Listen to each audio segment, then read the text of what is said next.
En la Iglesia estamos ampliamente expuestos al arminianismo, el cual ha tenido dominado al evangelicalismo estadounidense desde la época de Charles Finney. Durante el debate sobre la justificación en el siglo XVI, Martín Lutero escribió una controvertida obra llamada La cautividad babilónica de la Iglesia. Este libro compara a la Iglesia Católica Romana con la Babilonia pagana de la antigüedad. Si Lutero estuviera vivo hoy, sospecho que escribiría un libro con el título La cautividad pelagiana de la Iglesia. Aunque el arminianismo en rigor es una clase de semipelagianismo, el elemento semi es una capa muy delgada. El semipelagianismo conserva la esencia del pelagianismo y se traspasó al arminianismo y, hasta cierto grado, se incorporó al dispensacionalismo. Acompáñanos en la clase donde estaremos hablando sobre la gracia irresistible o el llamado eficaz del Espíritu.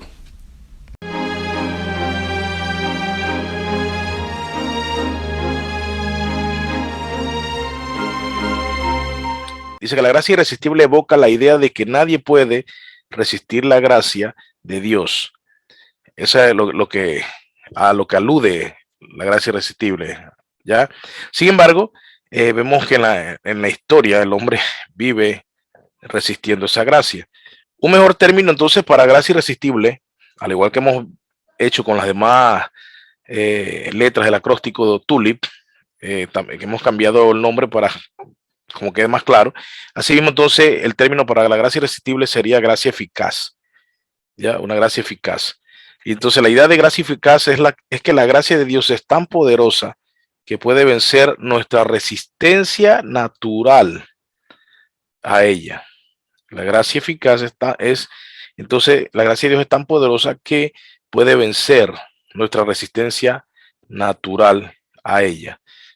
Repito, estamos en oposición a la gracia de Dios porque el hombre rechaza a Dios y rechaza a Dios junto con todo lo que representa, ¿no?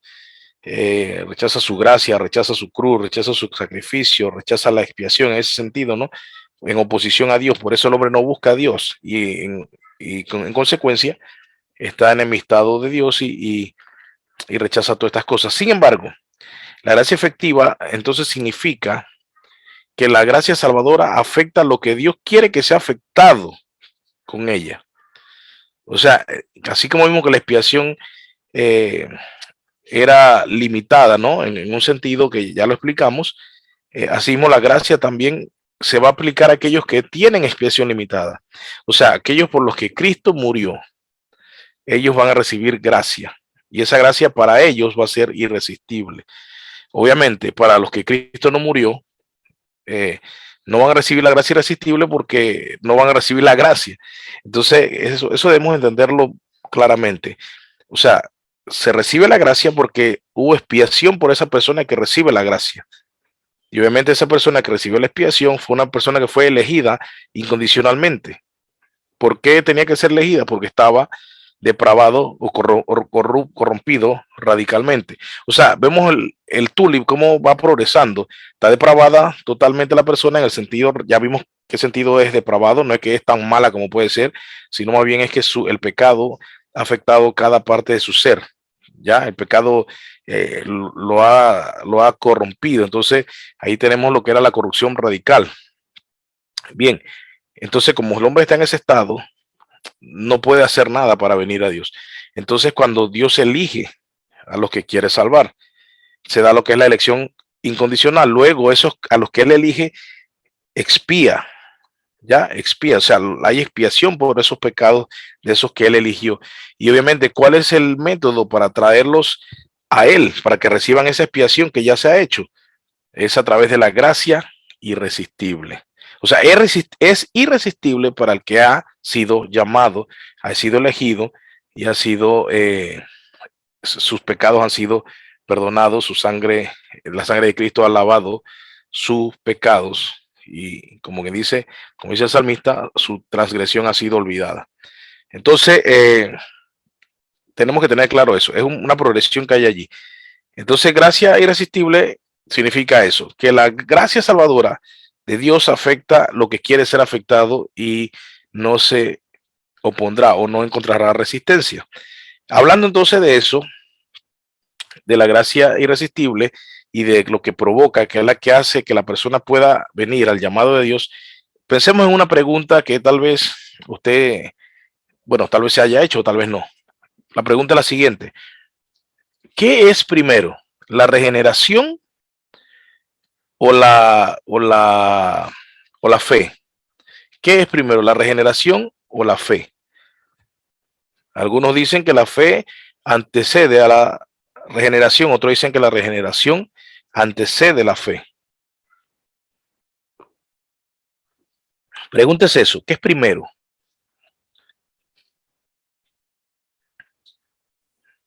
Si quiere puede comentar ahí en el chat. ¿Qué para usted? Piénselo un momentito. ¿Qué es primero, la regeneración o la fe? Y hago esta pregunta, hermanos, porque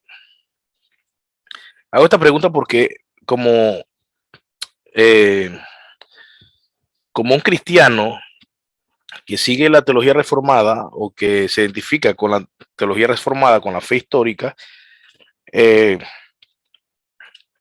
es una pregunta clave, porque hay una respuesta arminiana para esa pregunta y hay una respuesta reformada, o bueno, digámoslo como estamos viendo los 5 puntos del calvinismo, hay una respuesta calvinista para esa pregunta. ¿Ok? Nadie tiene, no hubo ningún chat, ¿alguien tiene una idea? Bien, vamos a ver eso. Ya, de repente usted se hizo una pregunta, regeneración. Muy bien, Caroline, así mismo es. Primero es la regeneración y después es la fe.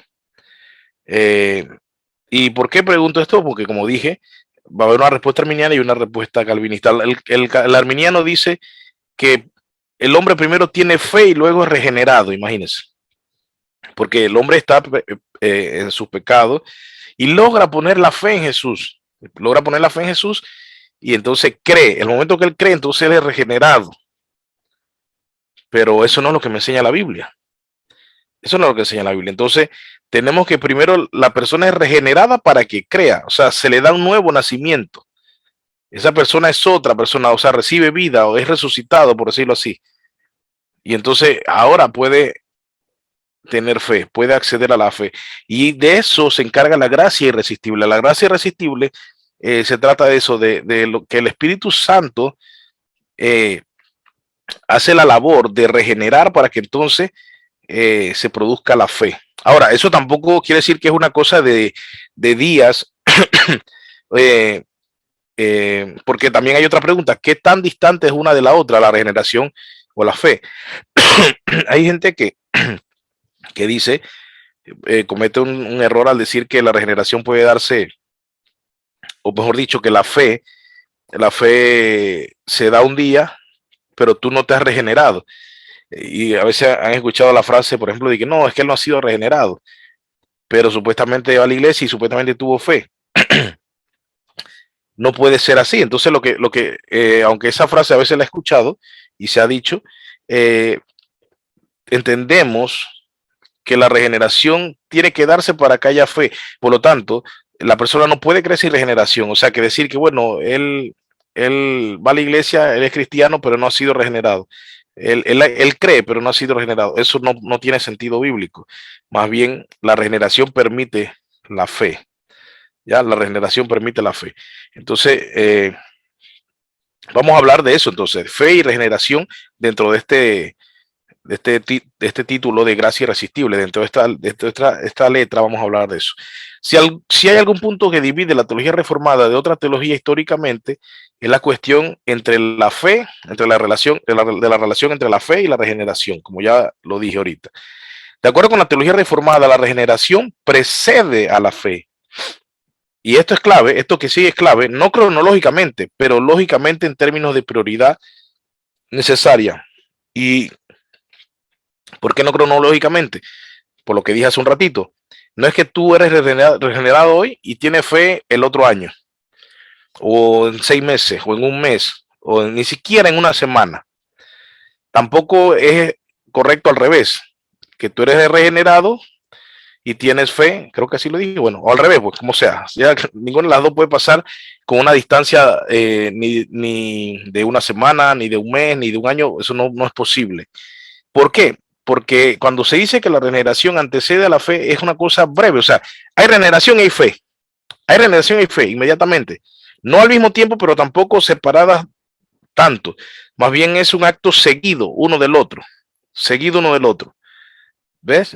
O sea, debemos entender que tampoco pasa al mismo tiempo, pero tampoco es una cosa distante una de otra, sino que hay regeneración y hay fe inmediatamente. Entonces, es cuestión de como que dice de que el Espíritu Santo activa ese deseo entonces por buscar a Dios y de una vez uno cree. Eso es la gracia irresistible. Pero hay más todavía. La perspectiva más común hoy, y esa es la perspectiva y la mayoría de las iglesias evangélicas de Latinoamérica que cree, es la que cree en esto. Dice, la perspectiva más común hoy es que la fe causa la regeneración. En otras palabras, si crees, nacerás de nuevo. Imagínense, si crees, nacerás de nuevo. Eso obviamente tiene su raíz en el pelagianismo y el semipelagianismo. La perspectiva pelagiana asume que el hombre todavía tiene la habilidad para creer si Dios lo atrae. Imagínense, si Dios lo atrae. O sea, el semipelagianismo, eh, acuérdense que el pelagianismo, ¿se acuerdan cuando vimos en Depravación Total, vimos de la herejía pelagiana y era que la gracia no era necesaria, era útil, podías usarla o no, por decirlo así, así decían Pelagio y sus seguidores. O sea, la gracia no era necesaria, era útil. Ah, me sirve, me sirve. Me da los puntos que me falta, dirían una palabra un poco burlona de eso, ¿no? Sin embargo, ahí era el problema con San Agustín. San Agustín decía, no, la gracia es necesaria. No se puede ser salvo si no es a través de la gracia de Dios. Ya, entonces, obviamente, después el pelagianismo, que fue condenado a herejía y por ahí insistió, pero evolucionó y quedó de que semipelagianismo, que ese semi realmente es una línea muy delgada de separación que hay entre el pelagianismo y semipelagianismo. Entonces, sigue siendo el semipelagianismo una herejía. Entonces es evidente que en este punto que la resolución del problema dependerá de cómo se entienda la depravación total. O sea, cómo entienda el estado del hombre caído. Entonces, dependiendo de cómo entiendas eso, obviamente el pelagiano, acuérdense que el pelagiano entendía que el hombre no había sido alcanzado por el pecado de Adán, que el hombre no había sido afectado ni siquiera las consecuencias del pecado original, y que el pecado original solo pasó a Adán y ya. Entonces, obviamente, en esa perspectiva, el hombre no es tan corrupto como puede ser, el hombre puede escoger a Dios y todo esto. Sin embargo, eso fue declarado herejía. Jesús nos dice que ningún hombre viene a él a menos que le sea dado a él por el Padre. Y eso está en la Biblia. Eso está en Juan, que fue Juan 6. Entonces, la gracia irresistible tiene que ver con esto. Es el medio que usa el Padre con el Espíritu Santo para poder regenerar a la persona, que la persona tenga fe y entonces venga a Cristo. En Efesios 2:1 y siguientes, dice, escribe a los Efesios que nosotros estamos muertos, bueno, tanto ellos como nosotros, toda la humanidad, estamos muertos sin Cristo en nuestros delitos y pecados, y que Dios nos dio vida. Y también más adelante en el 2:8, dice en el capítulo 2, versículo 8 de Efesios, dice que somos salvos por gracia, ¿ya? Y que somos salvos por gracia, por medio de la fe. Y dice que es un don de Dios. Entonces, eh, cuando nosotros vemos eso, lo que pensamos, lo que debemos pensar al menos, es una persona muerta, incapaz de decidir. Ya eso también lo hemos hablado otra ocasión. Entonces, como es incapaz de decidir, necesita esa gracia que le permita reaccionar. Ese es el asunto. Ya el muerto, como dice Eclesiastes, nada sabe, entonces no decide. Sí, claro, aquí el arminiano o el semipelagiano te va a decir, bueno, espérate, pero es que es una muerte espiritual, pero el hombre sigue estando vivo, sigue viviendo, biológicamente sigue caminando, sigue existiendo. Entonces no puede, dicen ellos, aluden a que no puedes compararlo con una muerte física, y la muerte espiritual, porque son dos cosas diferentes. Es cierto que el muerto físico nada sabe, nada decide, no puede hacer nada. No puede hacer nada porque está muerto. Sin embargo, ellos dicen que la analogía de Pablo no debe tomarse de esa forma, como que la muerte espiritual también representa el mismo tipo de incapacidad que representaría una muerte física. ¿Se entiende? Entonces, sin embargo, yo pienso, y bueno, no yo, los estudiosos y los grandes teólogos han pensado a lo largo de la historia de toda la iglesia, eh, que la analogía que usa Pablo, al contrario, de hecho, tiene más fuerza porque quiere comparar el estado espiritual del hombre y su incapacidad con un muerto físico. Ya, eso tienen que tenerlo claro, porque muchos van a decir que no, que es una analogía para mostrar, pues, que como un tipo de separación de Dios, del hombre, lo que la muerte representa. Pero realmente tiene fuerza porque lo que representa es que el hombre está así, como una persona físicamente estuviese muerta y no puede decidir nada, ni hablar, ni responder, ni valerse por sí misma, ni trasladarse de un lugar a otro por sí mismo. Asimismo, el hombre espiritual está incapacitado, imposibilitado para ir a Dios. Eso es lo que Pablo dice en Efesios 2:1. Por eso en el Efesios 2:8 dice que entonces la gracia es necesaria, que somos salvos por gracia, por medio de la fe. Y nota que aquí tenemos gracia y fe. En ese orden, la gracia regenera para que para que venga la fe. Ya, entonces dice que ese es un don de Dios. Y mira lo que dice, para que nadie se gloríe, o sea, que no fuiste tú que hiciste algo, no te gloríes porque no hiciste nada para que fuese regenerado, para que la gracia te afectara. Bien, hablando ahora entonces después de regeneración y fe, y ya habiendo hecho una distinción en cómo se da, también vamos entonces ahora a hablar de la regeneración un poquito más a fondo. Y vamos a hablar de la regeneración monergista. Monergista. Para los que no saben, aquí puse la regeneración es la resurrección espiritual lograda por Dios en una persona caída. La regeneración es la resurrección espiritual.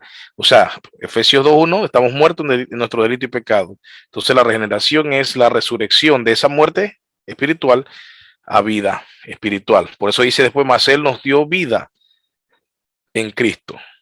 Eso entonces es la regeneración. Para que el que no tenía claro, cuando hablamos de regeneración, ¿qué es? La regeneración es la resurrección espiritual que da Dios al hombre. ¿Ya? Nos da vida. A ese que está muerto espiritualmente se le da vida espiritual. Y obviamente luego vida también eterna. Entonces vamos a hablar del término monergista. Ya lo hablamos la vez pasada también, pero hoy vamos a de nuevo a mencionarlo porque tiene que ver mucho con esto de la gracia irresistible. El término monergismo proviene del griego monos, que significa uno, o monos, que significa único también, y ergón. Ergón significa obra, significa, también se puede traducir como trabajo, también se traduce como labor, también se traduce como, eh,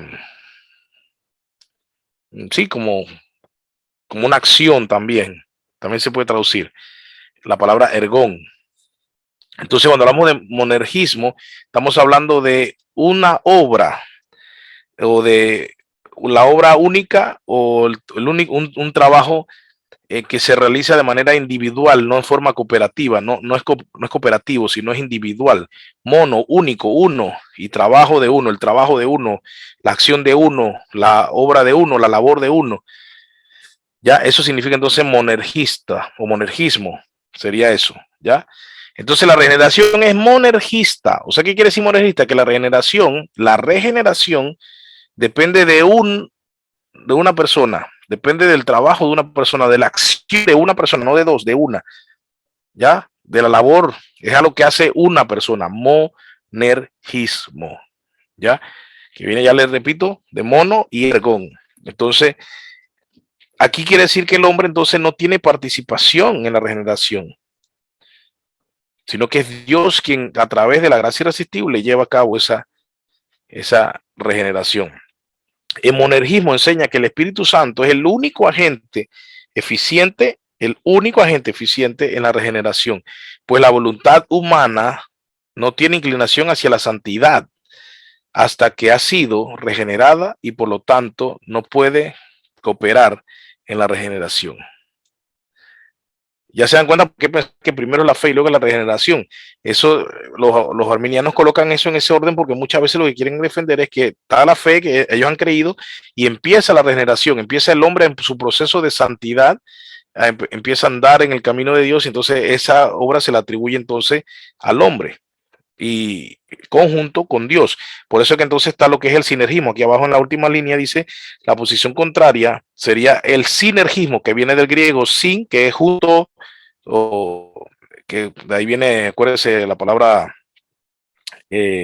simpatía, el que sufre contigo, el que siente con el otro, o sea, el conjunto, ¿no? El sin, juntos. Y ergon también, que es lo mismo, ¿no? Labor, trabajo, acción. Entonces, es un trabajo cooperativo. Dice, la posición contraria sería ese trabajo cooperativo, según la cual Dios y los individuos cooperan para obtener la salvación. Esos son los arminianos. Entonces, el sinergismo no es bíblico. Ya hemos visto eso y vamos a ilustrar ahorita con un pasaje bíblico de Juan. Pero por ahora vemos que el monergismo, la regeneración es monergista, no sinergista. ¿Ya? Y vemos que es labor del Espíritu Santo, porque es el agente eficiente. Por eso no puede ser resistido, porque es eficiente. ¿Ya? Y también el hombre no puede hacerlo por sí mismo, no va a salir de él. Bien, entonces, siguiendo, la regeneración monergista es exclusivamente un acto divino, es exclusivamente un acto divino, no un acto humano conjuntamente con el divino. No es 100%, 50% humano y 50% divino, ni 75% divino y 25% humano. No, es exclusivamente, solo le pertenece a Dios, es un acto exclusivamente divino, 100% divino, 100% divino. Entonces, solo Dios puede dar vida a alguien que está espiritualmente muerto. Un cadáver no puede revivir, no se puede revivir a sí mismo. Un cadáver no puede revivirse a sí mismo, como ya lo explicamos. En la regeneración, el alma del hombre es completamente pasiva hasta que Dios vida. Ya hemos hablado de estos términos pasivos y activos, o sea, solamente recibe, no da, no lleva a cabo la acción, solamente recibe la acción. Eso es lo que es el término ahí en el sentido pasivo. O sea, cuando hablamos de que el alma del hombre es completamente pasiva, es que no reacciona a Dios. El alma del hombre sin que haya regeneración, simplemente el alma del hombre no reacciona. Entonces, por eso es que recibe, es pasiva, recibe la acción del Espíritu Santo, que es que produce la regeneración y luego entonces la fe. Quizá una buena ilustración del poder monérgico y vivificante es la resurrección de Lázaro de los muertos, una historia contada en el Evangelio de Juan, capítulo 11, 38 al 46. Y bueno, aunque yo sé que usted conoce esa historia, vamos a ir brevemente ahí a compararlo en la Biblia. Entonces veamos lo que dice Juan 11 del 38 al 46. Prestemos atención a esto.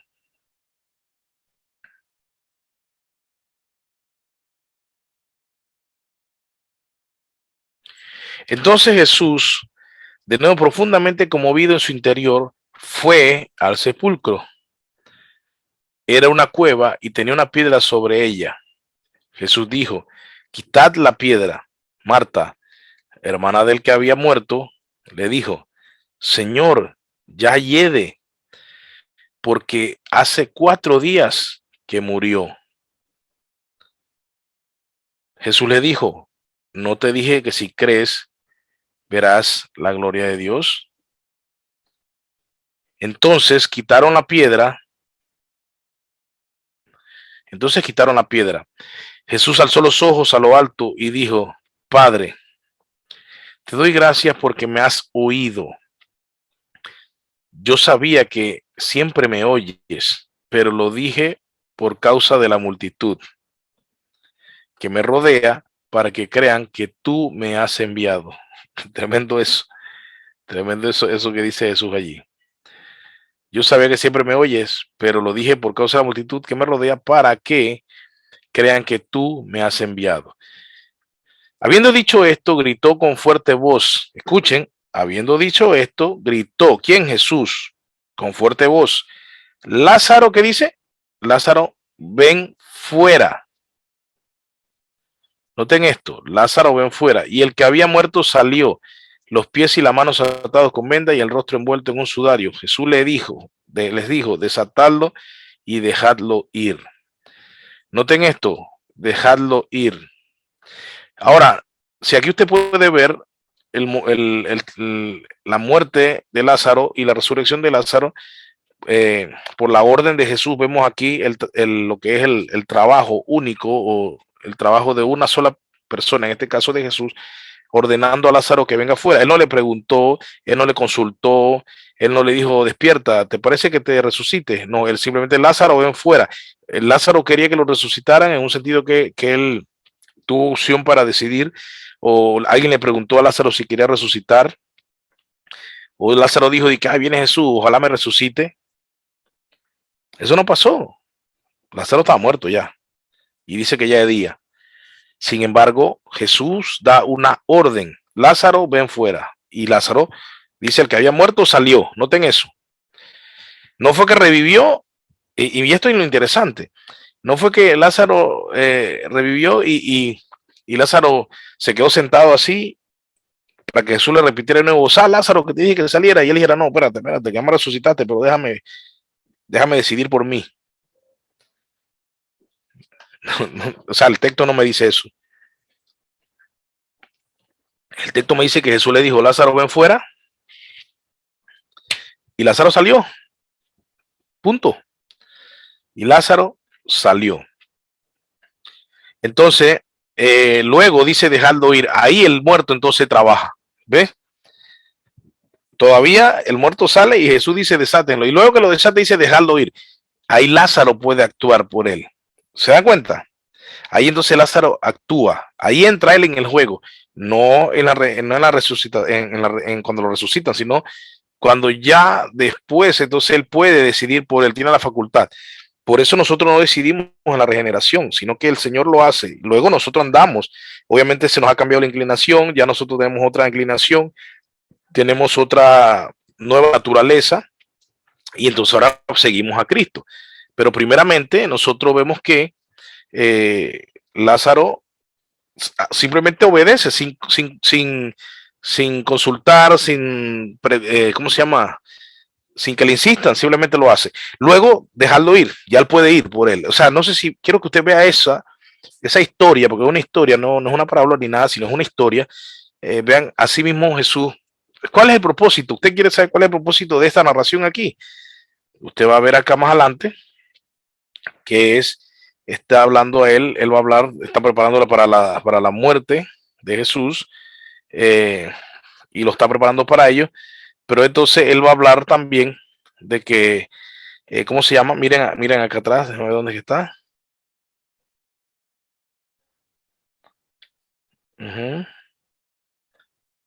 Ajá, aquí ya había hablado que él daba su vida por las ovejas, está hablando de su muerte, después habló de su muerte, y ya antes del evento de Lázaro había hablado de su muerte, y después habló por su muerte cuando dice que el buen pastor da su vida por la oveja y todo esto, ya, entonces, el discurso anterior de que Lázaro, que le resucita a Lázaro, está hablando de que él da su vida por las ovejas, y luego entonces vuelve a hablar de que, ¿cómo se llama? De que él va a dar también su vida por los otros. Cuando inclusive vemos que habla de Lázaro, vemos que el ejemplo de lo que él dice, mire, cuando él dice aquí, mire el contexto, mírenlo, aquí, léalo aquí, voy aquí, capítulo 11, donde está la narración de Lázaro. Noten que en la narración de Lázaro, en el capítulo 11, en el versículo 36 adelante que leímos, pero antes de eso Jesús había dicho lo siguiente, yo quiero que veas esto, mira que acá está hablando de Lázaro, o sea que no es que salió con un tema por allá, dice Jesús dijo, después esto añadió, nuestro amigo Lázaro se ha dormido, pero voy a despertarlo. Obviamente dormido aquí es alusión a la muerte porque es una eufemismo, es un eufemismo, una manera suave de decir algo. Entonces, mira lo que dice aquí. Entonces Jesús por eso dijo claramente, Lázaro ha muerto y por causa de vosotros me alegro de no haber estado allí para que creáis. Ojo, porque vamos a donde está Él. Entonces, o sea, Jesús sabía lo que estaba hablando aquí. ¿Y por qué? ¿Cuál es el mensaje que Jesús quería transmitir ¿ve? Jesús le dijo, yo soy la resurrección y la vida. El que cree en mí, aunque muera, vivirá. Todo el que vive cree en mí y no morirá jamás. ¿Crees esto? Ella le dijo, sí, Señor, yo he creído que tú eres el Cristo de Dios que viene al mundo. Entonces, noten esto. Después se da entonces el evento de Lázaro. O sea, el ambiente, el contexto, lo que está hablando allí es de esa resurrección a la que apunta la resurrección de Lázaro. La resurrección de Lázaro es un comprobante de que Jesús dijo, yo voy a dar a ustedes vida eterna. ¿Cómo van a saber ustedes que tengo el poder para darles vida eterna? Bueno, porque miren que esté muerto físicamente, cómo lo resucito. ¿Se entiende? Entonces, ese es el contexto de lo que está pasando allí. Entonces, no es la historia de Lázaro una historia aislada porque, pues una historia que se añadió ahí porque sí, pues, porque es bonita, sino es una historia que tiene mucho significado y más en el Evangelio de Juan, que pone a Jesús como el Hijo de Dios, el que está junto a Dios, que es Dios.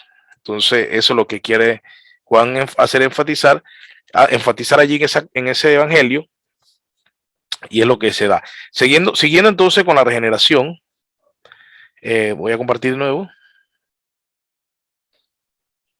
Entonces, la gracia irresistible no es irresistible en el sentido de que el pecador sea incapaz de resistirla. No es irresistible en ese sentido, sino que la gracia irresistible significa que la resistencia del pecador a la gracia de la regeneración no puede frustrar el propósito del Espíritu. Y por eso dije que tiene que ver con la expiación limitada y la elección incondicional. Todo va de la mano, porque no es que todo mundo recibe gracia irresistible, todo mundo recibe gracia común, que es la bondad de Dios, la misericordia de Dios, que hace llover sobre buenos y malos, que el sol nace para buenos y malos. Eso es gracia común. Todo eso, el hombre puede darle gracia a Dios o no, pero la gracia irresistible tiene que ver con eso, que el pecador no puede poner resistencia. ¿Saben por qué?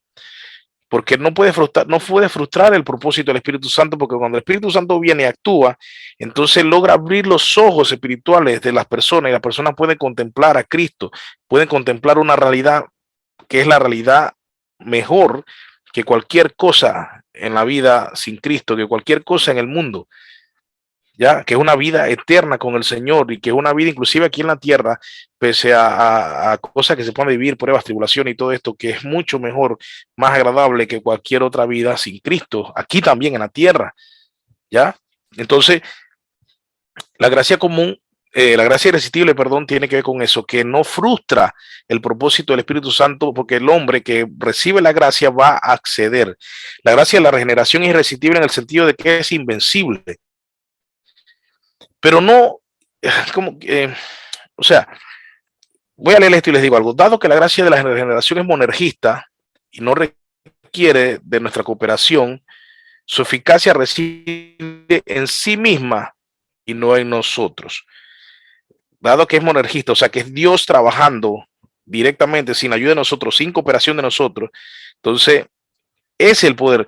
Pero lo que iba a decir antes de leer esta línea era que no es irresistible, por eso es que mejor se cambió el nombre en el libro de Sproul a gracia eficaz, porque no es irresistible como que tú andas caminando por la calle, y de repente viene y dice, bueno, dice el Señor, por ejemplo, a Kevin le voy a dar mi gracia irresistible, y Kevin dice, no, no quiero gracia, no la quiero, y Dios dijo, sí, porque es irresistible, ya, o sea, es irresistible y no te puedes resistir a ella, no sé si me explico, digamos, no es irresistible en el sentido de digamos que, vamos a poner un ejemplo ahora a los que nos gusta como un poquito más.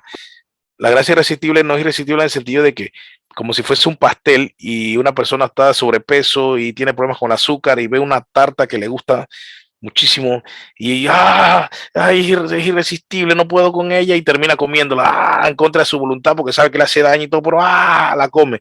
No es irresistible en ese sentido, o sea, no hagamos un muñeco de paja de esta doctrina. O sea, no pensemos que es esa cosa.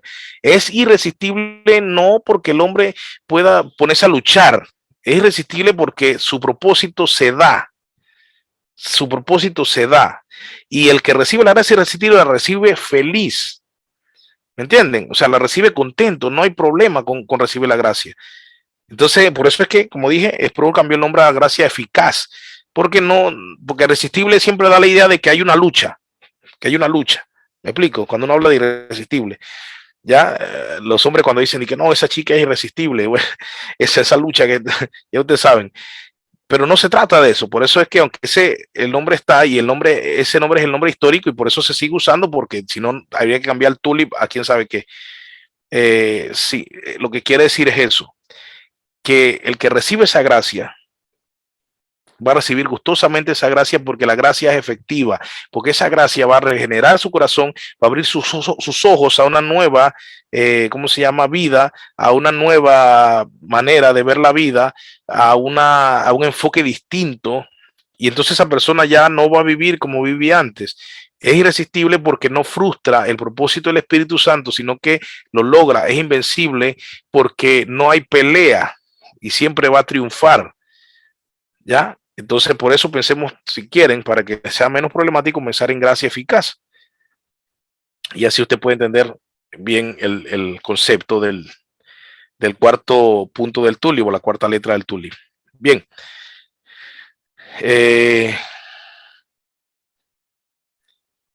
Ok. Entonces, como dije hace un ratito, el Espíritu Santo no arrastra al reino a ninguna persona en contra de su voluntad. Ya eso lo vimos también cuando hablamos de la elección incondicional, de que no es que le elige a alguien y vas a ser mío y la persona, no, yo no quiero, y otros que quieren ser y Dios lo echa fuera, no. Tampoco funciona así, como lo expliqué aquella vez, tampoco funciona así. El Espíritu Santo no anda arrastrando a ninguna persona en contra de su voluntad, más bien, cuando el Espíritu Santo imparte la gracia irresistible, no hay necesidad de arrastrar a nadie al reino porque la persona entonces puede ir, la persona decide ir, quiere ir, pero es porque el Espíritu Santo ha dado esa gracia y esa gracia entonces que se refleja en la regeneración por el Espíritu Santo y produce entonces la fe. Entonces el Espíritu Santo, aquí esta es la clave. Si usted quiere entender a qué se refiere la gracia irresistible, la clave es las siguientes líneas que vamos a leer. Y aquí entonces usted va a entender qué significa realmente gracia irresistible. El Espíritu Santo cambia la inclinación y la disposición del corazón para que la persona esté dispuesta a abrazar a Cristo. O sea, al fin y al cabo, tú abrazas a Cristo en ese sentido. Tú vienes a Cristo, pero solo vienes porque el Espíritu Santo te ha regenerado. ¿Cuál es entonces la diferencia entre el arminiano y el calvinista? El calvinista dice que el Espíritu Santo no ha hecho ninguna obra, sin embargo, tú vienes. Ahí es donde está el problema. Que el problema radica en que ellos dicen que puedes venir sin la ayuda del Espíritu Santo y sin y necesariamente, no necesariamente con la gracia, sino que puede ser con la gracia, pero también puedes venir sin la gracia. Entonces ahí es donde está el problema. De hecho, ellos enseñan la doctrina de la gracia resistible. Imagínense, ellos dicen que el hombre puede resistir a la gracia. Entonces, de hecho, también dicen que el hombre puede caer de la gracia y ahí es donde pierde su salvación. De que cómo el hombre puede perder su salvación, ellos dicen, no, porque cae de la gracia. ¿Cómo caes de la gracia? ¿Cómo? Como si es monergista. Dios lo hace y punto. No es sinergista. Si tú dices que caes de la gracia, entonces es sinergista, porque Dios te da la gracia, pero tú tienes que permanecer ahí en la gracia. No, no funciona así. Si no sería sinergista y la regeneración es monergista. Entonces, el Espíritu Santo cambia la inclinación y la disposición del corazón para que la persona esté dispuesta. Sin eso, sin el Espíritu Santo, la persona no va a hacerlo. No va a venir a Cristo. Entonces, escuchen esto. Un hombre viene a Cristo porque quiere venir a Cristo. Un hombre viene a Cristo porque quiere venir a Cristo. Ahí estamos bien. Pero esto no quiere decir que es que el hombre quiere venir a Cristo sin la ayuda del Espíritu Santo. Entonces ahí vemos lo siguiente, el pero. Pero solo quiere venir a Cristo porque Dios ya hizo una obra de gracia en su alma.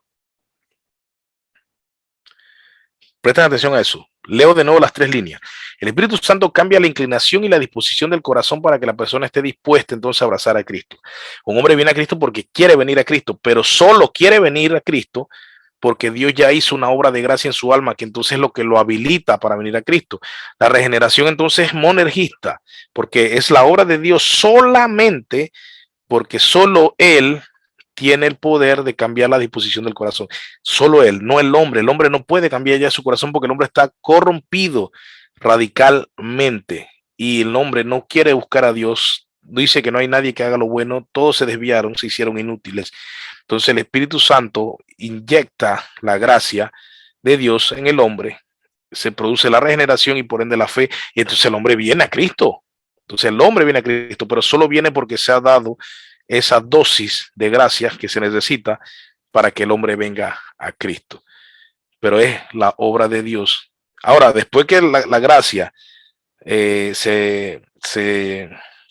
cuando la gracia produce la regeneración y por ende entonces como consecuencia inmediata la fe, entonces después si vemos dejarlo ir, como se dio en el cuento, en la historia de Lázaro, entonces ahí tú actúas, ahí entonces tú empiezas a hacer tu parte, ahí entra la realidad humana, ahí tienes que ver cómo vives, tienes que cuidar tu testimonio, tienes que hacer entonces ciertas cosas, pero no es no haces eso para ser regenerado, haces eso porque eres regenerado. Entonces ya allí viene el hombre entonces donde hace su parte en cuanto a la responsabilidad humana. Así que eso entonces es la gracia irresistible. Recuerden, no es gracia irresistible porque Dios anda obligando con su gracia a la gente a venir a Él en contra de su voluntad. Es irresistible porque el propósito para el cual fue se da. Si es el propósito, dice Dios, y quiero darle gracias a Caroline, la gracia irresistible para Caroline porque la quiero traer a mí. Entonces, el Espíritu Santo imparte la gracia, Caroline es regenerada, luego tiene fe y ella viene a Cristo. Pero vino a Cristo porque ya hay una obra que se hizo. Así que cada vez que usted ve que una persona no quiere venir a Cristo y se opone y todo esto, simplemente es porque no se ha hecho esa obra en su corazón. Volvemos a lo mismo. Si la persona dice, entonces yo no recibí la gracia, bueno, tú sabrás. Ven a Cristo. Muestra tu regeneración y tu fe. ¿Listo? Y ya ahí sabemos si la gracia irresistible era para ti también o la gracia eficaz sí partió a ti. No, la gracia eficaz, yo creo que yo no recibí gracia eficaz, así que es por gusto que yo vaya a la iglesia porque la gracia eficaz no es para mí. Bueno, entonces demostraste que no hay gracia eficaz para ti, que nunca recibiste gracia eficaz. ¿Por qué? Porque todo el que recibe gracia eficaz va a Cristo. Todo el que recibe gracia eficaz va a Cristo. Así que yo, como siempre digo, en todas estas doctrinas calvinistas, en las preguntas dudosas que pueden venir a la mente, tienes dos opciones. Tienes dos opciones. O vienes a Cristo o te alejas de Él. Una o la otra que hagas va a demostrar cada punto del tulip, cada letra va a demostrar si está en ti.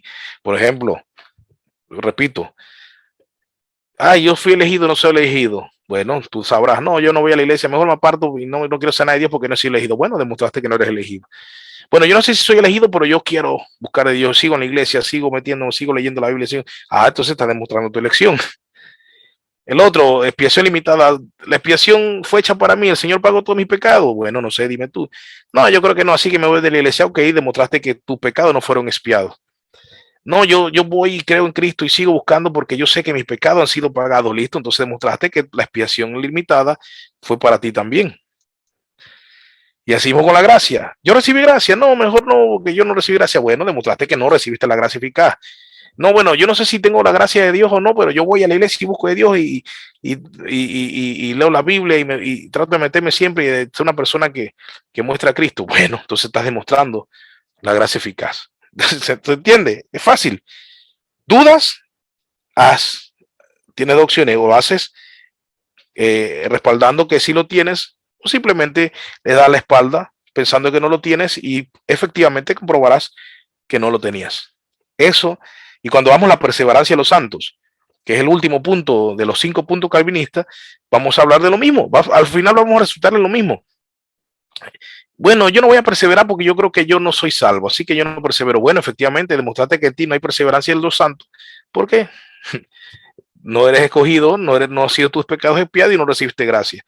No, yo voy a perseverar hasta el final porque Dios me escogió. Efectivamente, entonces Dios te escogió, tus pecados fueron expiados, has recibido la gracia eficaz y perseveras. ¿Ya? Entonces, por eso es que nosotros, para que entiendan, si me escuchan alguna vez diciendo, no, que una persona se fue de la iglesia, se apartó de Cristo y ya no quiere ser más y se volvió atea, esa persona perdió su salvación. No, no perdió, nunca la tuvo. Nunca la tuvo. Porque si la tuvo, no la pierde. Entonces, en ese sentido es que decimos que nosotros no perdemos la salvación. Obviamente, la persona que va a la iglesia y se convierte a Cristo y después vive como le da la gana y parece un mundano, no un cristiano, y diciendo que no, yo mi salvación no la pierdo, obviamente está engañadísimo, está engañadísimo, porque no está viviendo de acuerdo a lo que profesa. O sea, si soy salvo, vivo como salvo. Profeso soy ser salvo, vivo como salvo. Entonces, la perseverancia de los santos, persevero, estoy demostrando que soy salvo. Si no persevero, estoy demostrando que no soy salvo. Siempre va a haber esas dos opciones. No hay término medio, que bueno, él persevera como que sí, pero como que no. Eso no, eso no funciona de esa manera. Entonces, claro, nos faltaría ver ese último punto, la P del tulip, que es la perseverancia de los santos.